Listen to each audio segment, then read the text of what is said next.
ఉంటున్నాను యాక్చువల్లీ. నేను ఏపీలోనే ఉంటున్నాను, విజయవాడలో ఉంటున్నాను నేను. ఆహా, నేను విజయవాడలోనే ఉంటున్నా. నేను మీరు పిలిచారని చెప్పి నేను వస్తున్నాను అంతే. అవునా? నేను విజయవాడలో ఉన్నాను, విజయవాడ నడిబొడ్డులో ఉంటున్నాను. మొన్నటిదాకా నేను రాజమండ్రి బత్తుల బలరాం కృష్ణ ఎమ్మెల్యే గారు తెలుసుగా అన్న, ఆయన నియోజకవర్గంలో ఉన్నా. నేను ఆయనకి సపోర్ట్ చేసుకుంటూ అక్కడే ఉన్నాం మేము, బత్తుల బలరాం కృష్ణ గారికి. ఇప్పుడు ఎమ్మెల్యే ఆయన. ఓకే. చెప్తున్నా కానీ ఆయన, నేను తెలంగాణ కాదన్నా, నాది పక్క ఆంధ్ర. నేను ఆంధ్ర పౌరుణ్ణి. అయినా ఇక్కడ తెలంగాణ ఆంధ్ర ఏముందన్నా? కళ్యాణ్ గారికి ఓన్లీ ఆంధ్రాలోనే అభిమానులు ఉన్నారా? మొత్తం ఉన్నారు. ఎక్కడి నుంచైనా వాయిస్ రేస్ చేయొచ్చు అన్నయ్య గురించి. ఆయన మా ఇంట్లో పెద్దన్నయ్య అనుకుంటాం కాబట్టి ఇంకా రేస్ చేస్తాం బరాబర్. Okay, right. ఇక్కడ మీరు బోరుగడ్డ అనిల్ని తిడుతున్నారు, శ్రీరెడ్డిని తిడుతున్నారు. మెయిన్ టార్గెట్ వాళ్ళిద్దరే అన్న. Okay, right. ఇక్కడ రోజా గారిని కూడా మీరు తిట్టడం జరుగుతుంది. అదే విధంగా కొడాలి నాని గారు వచ్చేటప్పటికి ఆయన కూడా తిట్టడం జరుగుతుంది. అంబటి రాంబాబు గారిని కూడా తిట్టడం జరుగుతుంది. మరి వీళ్ళందరూ కూడా ఆ పార్టీకి సంబంధించిన నాయకులే కాబట్టి మరి వాళ్ళని అలా అనడం కరెక్టేనా మీ పాయింట్ ఆఫ్ వ్యూలో? ఇప్పుడు అన్న నేను వీళ్ళని తిట్టాను. ఎవరిని? రోజాని, కొడాలి నాన్ని, పేరు నాన్ని, ఇంకా అమర్నాథ్ని, వీళ్ళందరినీ నేను తిట్టాను. కానీ వీళ్ళని తిట్టినంత తిట్టలే. నేను వాళ్ళని విమర్శించాను. వాళ్ళు ఏదైతే పదవుల్లో ఉన్నారో ఆ పదవిని సరిగ్గా చేయండి. ఎప్పుడు చూడు పవన్ కళ్యాణ్ గారి మీద పడతారా మీరు? నేను అంటే వీళ్ళు ప్రెస్ మీట్ పెట్టినప్పుడల్లా పవన్ కళ్యాణ్ గారు బ్రో సినిమాకి తీసుకొచ్చేసి బ్రో సినిమా గురించి మాట్లాడతాడు, భీమా నాయక్ సినిమా గురించి మాట్లాడతాడు. అంటే పవన్ కళ్యాణ్ గారు సినిమాని చూస్తేనే వీళ్ళకి ప్యాంట్లు తడిచిపోతున్నాయి. ఆ టైంలోనే ఆయన సినిమాలు ఆపడము. ఇప్పుడు అంబటి రాంబాబు గారు మొన్న ఏదో మాట్లాడుతున్నారన్న, పుష్ప సినిమాని ఎవడు ఆపుతాడో చూస్తాము. అసలు నాకు అదే అర్థం కావట్లేదు. ఇప్పుడు ప్రభుత్వం వచ్చి ఒక 4 నెలలు అవుతుంది కన్నా, 4 నెలల నుంచి ఎన్నో చిత్రాలు వచ్చినాయి, ఎన్నో మంచి మంచి సినిమాలు వచ్చినాయి, అన్ని బాగానే నడిచినాయి. ఒక్క లొల్లు అవ్వలేదు, ఏం అవ్వలేదు. గత ప్రభుత్వంలో వీళ్ళ వైసీపీ ప్రభుత్వంలో చిరంజీవి గారిని, మహేష్ బాబు గారిని, ప్రభాస్ అన్న, మొత్తం టాలీవుడ్ ఇండస్ట్రీ మొత్తం పెద్దలందరినీ ఆయన కాళ్ళ దగ్గర పిలుచుకుని, సార్ ప్లీజ్ మీరు తల్లి లాంటి వాళ్ళు, వీళ్ళు చేసిరు ఇదంతా. పవన్ కళ్యాణ్ గారు సినిమా వస్తే రేట్లు తగ్గించడం, బెనిఫిట్ షోలు ఆపేయడం, సినిమాలు పెద్ద పెద్ద హీరోల సినిమాలు వస్తే రేట్లు తగ్గించేయడం వీళ్ళు చేశారు. మాది బాగానే ఉంది. ఇప్పుడు మనోడు అంటుండే అసలు పుష్ప సినిమాకి అంటే ఇదేంటంటే అన్న, ఈ వైసీపీ వాళ్ళు కంకణం కట్టుకున్నారు. అల్లు అర్జున్ మా అల్లు ఫ్యామిలీకి మెగా ఫ్యామిలీకి లొల్లులు పెడుతున్నారు. ఇక్కడ అల్లు ఫ్యామిలీ లేదు, మెగా ఫ్యామిలీ లేదు, మొత్తం ఒకటే. మెగాస్టార్ చిరంజీవి గారి అభిమానులమే మేమందరం, మేమంతా ఒకటే. వీళ్ళు ఏంటంటే కావాలని చెప్పి ఎలాగైనా లొల్లులు పెడుతున్నారు. అంటే ఏదో ఒకటి కావాలి వీళ్ళకి, వాళ్ళ న్యూస్ ఛానల్ వేసుకోవడానికి ఏదో ఒకటి డైలీ ఒకటి కావాలి. ఈ కంటెంట్ మాట్లాడు నువ్వు. అంబటి రాంబాబు అంటున్న సినిమా ఆపలేదు. ఎవడాపాడన్న సినిమా? పవన్ కళ్యాణ్ గారు చెప్పారేంటి, పుష్ప సినిమా ఏపీలో నడవద్దు అని ఆయన స్టేట్మెంట్ ఇచ్చిండా? లేదు కదా. సినిమా రిలీజ్ సెన్సార్ బోర్డు కూడా వచ్చేసింది. ఇదంతా ఏంటంటేనా తప్పుడు ప్రచారాలు మా మీద. ఇప్పుడు మెగా ఫ్యామిలీ మీద తప్పుడు నిందలు వేయడానికి మేము ఒకటే చెప్తున్నామన్నా. వాళ్ళు ఎన్ని స్కెచ్లు వేసినా కూడా మేమంతా ఒకటే. పుష్ప నడుస్తుంది, గేమ్ చేంజర్ నడుస్తుంది, ఓజీ నడుస్తుంది, అన్ని సినిమాలు నడుస్తాయి మంచిగా. ఇప్పుడు ఈ 30 సంవత్సరాలు ఇంకా చూసుకోవద్దన్న, సినిమాలకి నో డౌట్ అంతా మంచిగా నడుస్తుంది. మళ్ళీ ఎప్పుడైనా ఫ్యూచర్ లో వైసీపీ వచ్చింది అనుకో, సినిమాల పని కథం అంతే మళ్ళీ. Okay, right. అయితే ఇప్పుడు ఎలక్షన్స్ జరిగిన టైంలో, ఇప్పుడు ఏవైతే 2024 సంబంధించిన ఎలక్షన్స్ జరిగిన టైంలో చాలా మంది నాయకులు ఏంటంటే వాళ్ళ పార్టీకి సంబంధించి వాళ్ళ సపోర్ట్ అనేది చేసుకోవడం జరిగింది, కార్యకర్తలు వీళ్ళందరూ కూడా. కానీ ఇక్కడ జనసేన కార్యకర్తలు వచ్చేటప్పటికి ఏంటంటే అంటే కూటమిగా రావడం జరిగింది కాబట్టి అక్కడ జనసేన, టీడీపీ, బీజేపీ కూడా అలయన్స్లో కూటమిలో రావడం జరిగింది కదా.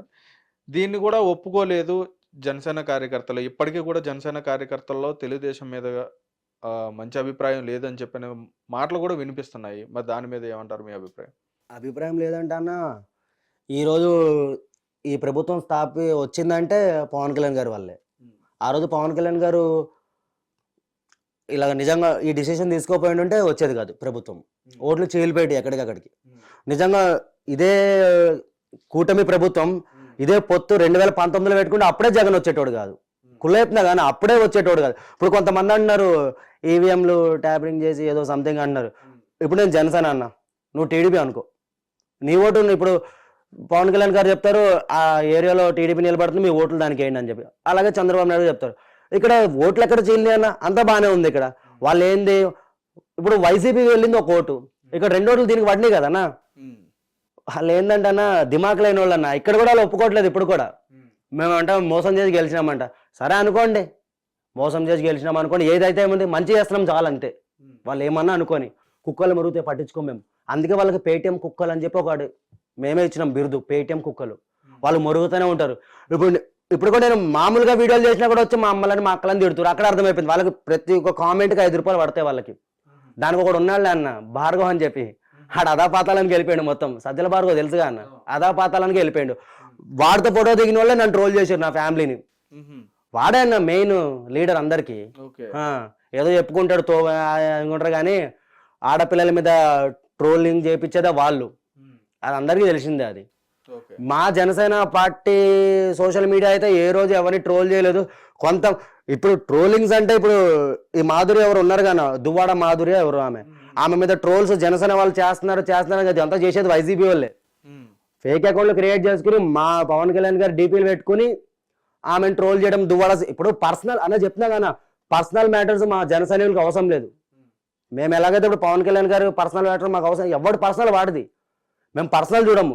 ఇప్పుడు దువ్వాడ శ్రీను ఉన్నాడు కానీ పవన్ కళ్యాణ్ గారిని ఏదో అమ్మని తిట్టిండు, నాకౌట్ చేస్తా అది ఇది అన్నాడు. అది కరెక్టా అన్న? అమ్మని తిట్టిండు, ఇప్పుడు నేను తిడితే ఎట్లా ఉంటుంది? కానీ వాడిని కూడా వదలమన్నా, వాడికి ఉంది. అందరూ కొంతమంది ఇప్పుడు నారా లోకేష్ గారు రెడ్ బుక్ ఎలా రాసుకుని పెట్టుకున్నారో మా లిస్టులో కొంతమందిని మా కళ్యాణ్ గారిని పర్సనల్గా టార్గెట్ చేసిన ప్రతి ఒక్క నా కొడుకుని మేము పెట్టుకున్నాం. ఇప్పుడు వాళ్ళు తప్పులు తెలుసుకుని సైలెంట్ అయిపోతే ఓకే మంచిది, లేదు మేము ఇలాగే ఉంటాం, మేము ఇలాగే బిహేవ్ చేస్తామంటే మేము కూడా ఇట్లానే ఉంటాం, మేమేం మారం. ఎందుకు మారతారని? అయితే ఇప్పుడు మీరు కూడా పర్సనల్ గా వ్యక్తిగతంగా తీసుకునే అవకాశం ఉందని చెప్పని మీరు క్లియర్ గా చెప్తున్నారు. అయితే అంటే కొంతమంది మీరు చెప్తున్నట్టుగా కొంతమంది టార్గెట్ చేసే అవకాశం ఉందని చెప్పి. టార్గెట్ అంటే వాళ్ళ ఫ్యామిలీ జోలికి వెళ్ళాము, వాళ్ళ ఫ్యామిలీతో మనకు అవసరం లేదన్న చెప్తున్నాం కానీ ఎవడ పర్సనల్ వాడిది. వాళ్ళ వల్ల మీరు ఏమైనా నష్టపోయింది ఏమైనా ఉందా? నష్టపోయింది ఏమైనా ఉంటే ఇప్పుడు అదే చెప్తున్నా కానీ ఇప్పుడు సరే మరి నేను మాట్లాడుతున్నాను, మరి నన్ను ఎందుకో తిడుతున్నారు, నా వల్ల ఏమైనా ఆ కార్యకర్తలు ఏమైనా నష్టపోయినారా వైసీపీ వల్ల? నేను మామూలుగా తిట్టిన వాళ్ళు వచ్చి నా అమ్మని నా అక్కని తిడుతున్నారు వాళ్ళు. మరి నేను నా వల్ల వాళ్ళు ఏమైనా నాశనం అయిపోయినారు? లేదు కదా. పవన్ కళ్యాణ్ గారు మా కోసం వచ్చారు, ప్రజల కోసం వచ్చారు, లగ్జరీ లైఫ్ వదులుకుని వచ్చారు. అలాంటి వ్యక్తి కోసం తమ్ముళ్ళం నిలబడాలని చెప్పి నిలబడ్డాం. ఈ యుద్ధంలో ఏదైతే అదే ఉందన్న, ఎప్పుడైనా పోయేదాన్న ఏమైనా లైఫ్కి ఏమైనా గ్యారంటీ ఉందా అన్న? ఎప్పుడైనా పోతాం మనం. అదేదో కళ్యాణ్ గారి కోసం ఒక మంచి కష్టపడి ఆయనని సీఎం స్థాయిలో కూర్చోపెట్టాలని మాది గోల్. ఈసారి మిస్ అయిపోయింది. 2029లో ఖచ్చితంగా కూర్చోబెడతాం ఆయనని 100% అన్న, నో డౌట్. అసలు చెప్పాలంటే అన్న 2029లో సింగిల్గా పోటీ చేస్తే ఇంకా హ్యాపీ నేను. పవన్ కళ్యాణ్ గారు ఈ పొత్తు పెట్టుకోకుండా, ఈ గొడవలు పడకుండా పొత్తు పెట్టుకోకుండా సింగిల్గా పోటీ చేసేది ఇంకా బాగుంటుంది. అలాగైతే మరి సీఎం అవుతాడు. మళ్ళీ పొత్తు అంటే మళ్ళీ వాళ్ళకి మాకు మనస్తాపాలు అంటారు కానీ అది వచ్చేసి మాకు దిమాగ్ ఖరాబ్ అయిపోతుంది మళ్ళీ. కాదు ఇప్పుడు అంటే మీకు ఎటువంటి వ్యక్తిగత కక్షలు కానీ ఇటువంటి ఏమి కూడా లేవు అయితే ఇక్కడి నుంచి, అంతేనా? ఎందుకు లేవన్నా, ఉన్నాయి. రీసెంట్లీ ఆడెవడో కూడా నాకు తెలియదన్న, కొంచెం నల్లగా దారి తప్పిన నల్ల పన్ను ఉంటుంది అడవిలో, అలా ఉన్నాడు వాడు. నీకు వాడు వీడియో చూపిస్తాను ఆగన్నా. నేను రీసెంట్లీ హీరోలో ఫీల్ అయిపోతుండు, చూపిస్తాను ఆగండి. హీరోగా అసలు ఆడు ఎవడో కూడా తెలియదు బాబు. వాడి వీడియోలు నాకు షేర్ చేస్తున్నారు, మెగా ఫ్యాన్స్ అందరూ, అల్లు అర్జున్ ఫ్యాన్స్ కూడా షేర్ చేస్తున్నారు. వాడు అల్లు అర్జున్ సపోర్ట్ చేస్తున్నాడంట, కానీ అల్లు అర్జున్ ఫ్యాన్స్ అన్న వీడు ఎవడో మన ఫ్యామిలీ మధ్యన మెగా ఫ్యామిలీ మధ్యన గొడవలు పెడుతున్నాడు అన్న. వీడు ఎవడన్నా అసలు వీడు సార్ చూడండి సర్లే వీడు ఎవడని చెప్పి వీడియో సేవ్ చేసి పెట్టుకున్నాను. ఇంకా వాడి వస్తూనే ఉన్నాయి. వాడి వీడియో చూపిస్తా చూడండి.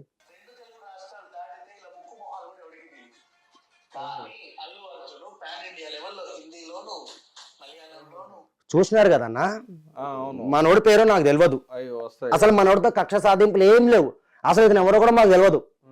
బట్ ఇతను చిరంజీవి గారిని, పవన్ కళ్యాణ్ గారిని, నాగబాబు గారిని, వీడు మన ఇండస్ట్రీలో పెద్ద హీరోనా, స్టారా, సరే వీడు ప్రొడ్యూసరా, సరే వీడు వెనకాల బ్యాక్గ్రౌండ్ ఉందా, సరే నేను ఎమ్మెల్యేనా, ఎంపీనా, లేకపోతే మ్యూజిషియనా, కమిడియనా, వీడు అసలు వీడు ఎవడు ఇండస్ట్రీలో నేను తొక్కేసిరా? చిరంజీవి గారిని టార్గెట్ చేస్తుండు తెలియదా వీడికి?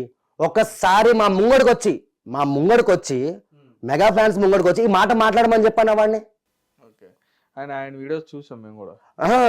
ఇది మధ్యన హీరోలో ఫీల్ అయిపోతున్నాడు అన్న, ఇష్టం వచ్చినట్టు ఫీల్ అయిపోతున్నాడు. ఇగో అన్న, తనతో మాకు కక్ష దింపులు ఏం లేవు. మనోడు ఏంటంటే కావాలనే టార్గెట్ చేస్తుండు మెగా ఫ్యామిలీని. వాళ్ళు సైలెంట్గా ఉంటారేమో, మెగా ఫ్యాన్స్ ఎందుకు సైలెంట్గా ఉంటారన్నా? ఈ వీడియో ఆల్రెడీ చిరంజీవి ఫ్యాన్స్ వరకు కూడా వెళ్ళింది. చిరంజీవి గారి ఫ్యాన్ మరి వెళ్ళదా అన్న? మరి చిరంజీవి ఎవడో, పవన్ కళ్యాణ్ ఎవడో, నాగబాబు ఎవడో, మరి మొన్న నోట్లోనే పెట్టుకుండా అన్న, మొన్న ఏమన్నా పెట్టుకుండా మహారాష్ట్రలో ఎట్లా వచ్చారు జనాలు. వీడు అల్లు అర్జున్ ఫ్యాన్ కూడా కాదన్నా, వీడు ఇన్స్టా ఐడి చెక్ చేసిన అందులో దువ్వాడ శ్రీనివాస్ గారితో ఫోటో దిగి ఉన్నాడు మనోడు, దువ్వాడ గారితో. అన్ని చెక్ చేస్తాం మేము, మైండ్లో అన్ని ఉంటాయి మాకు, ఎట్లా వదులుతామన్నా. వీడు ఏదో ఈ మధ్యన ఈ హైలైట్ ఏంటంటే యూట్యూబ్ లో కొంతమందికి ఉండాలి, ప్రతి ఒక్కరిని తీసుకొచ్చేసి ఇంటర్వ్యూలు ఇప్పించేయడము. వీడు పెద్ద హీరోలా ఫీల్ అయిపోతుండు. రాత్రి అయితే వీడు కనబడాడు చీకట్ల, అట్లా ఉన్నాడు వీడు. వీడు మాట్లాడతాడా అంటే ఈ మధ్యకాలంలో, అంటే నాకు తెలిసి ఈ మధ్యకాలంలో ఆయన అరెస్ట్ అయ్యాడు, అన్ని చూసాము. ఏదో ఎవరినో ఏదో చేసిండంట, వాడి పర్సనల్ మనకు అవసరమైనా తప్పు చేసిండో లోపల మింగిరి తీసుకుపోయి, కానీ ఇష్టం వచ్చినట్టు మాట్లాడినందుకే ఇంకా ముందుందన్న. ఈ రోజు కూడా ఏదో మాట్లాడిండు, బచ్చాగాడని వదిలేస్తున్నాం, కానీ ఇంకా ఇది ఇలాగే మాట్లాడిండు అనుకో అన్న. చెప్తున్నాం కదన్నా, కొంతమంది ఉన్నాం మెగా ఫ్యామిలీలో, స్ట్రైట్ గాడికి ఒకటే చెప్తున్నానన్నా నేను, నువ్వు మాట్లాడే దమ్ము నీకుంటే ఒక్కసారి ఆర్టీసీ క్రాస్ రోడ్కి వచ్చి సంధ్య థియేటర్ ఉంది కదా, సంధ్య థియేటర్ కూడా వచ్చి మాట్లాడు, నీ మర్దంగా అక్కడ చూపెట్టు, చూసుకుందాం. నా పేరు కళ్యాణ్, నువ్వు వీడియో చూసినావు అనుకో, వాడి పేరేం పేరన్నా, వాడి పేరు కూడా తెలియదు, ఇంకా నా పేరన్నా కళ్యాణ్ నాడు అని గుర్తుపెడతారు. ఏమో ఆడు ఎవ్వడన్నాడు ఇండస్ట్రీలో ఉన్న పెద్ద తోప, ప్రతిసారి అల్లు అర్జున్ కు సపోర్ట్ చేస్తా అంటాడు. అల్లు హిట్ టీవీ యాప్, ఇందులో short news, live news, entertainment shows, movies, digital magazines తో పాటు మీ జిల్లా వార్తలను కూడా ఫ్రీగా చూడొచ్చు. ఇంకెందుకు ఆలస్యం, వెంటనే హిట్ టీవీ యాప్ ని డౌన్లోడ్ చేసుకుని ఫ్రీగా ఎంటర్టైన్మెంట్ పొందండి. Hit TV app, hit TV app, please download hit TV app. Hit TV app ని ఫ్రీగా డౌన్లోడ్ చేసుకుని ఎంజాయ్ చేయండి. మీకు నచ్చిన ఎంటర్టైన్మెంట్ కోసం హిట్ టీవీ యాప్ ని ఫ్రీగా డౌన్లోడ్ చేసుకుని ఎంజాయ్ చేయండి. హిట్ టీవీ యాప్ ని డౌన్లోడ్ చేసుకుని ఆస్వాదించండి, ఆశీర్వదించండి. ఇంతమంది సెలబ్రిటీలు హిట్ టీవీ యాప్ ని డౌన్లోడ్ చేసుకోండి అని చెప్తున్నారంటే ఎంత మంచి యాప్ ఆలోచించండి. అమెరికా అమెరికా అమెరికా అమెరికాలో చదవాలనుకునే వాళ్ళకి విశ్వసనీయమైన పేరు మన శౌర్య కన్సల్టెన్సీ. UK లో 1 year masters, UK లో 1 year masters, 2 years work permit up to 5 years visa. Contact Saurya Consultancy. Contact 89851 89851.